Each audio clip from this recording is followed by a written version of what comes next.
passioni di marmo.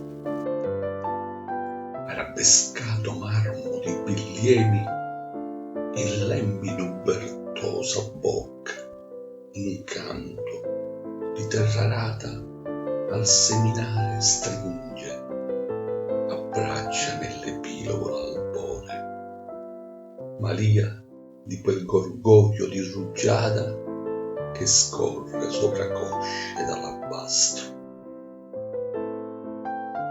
Onda si impenna, mira la meta, sussultando avanza, velata di candide vesti s'appronta alla conquista, cinge lo scoglio, veemente l'avvinghia e giace.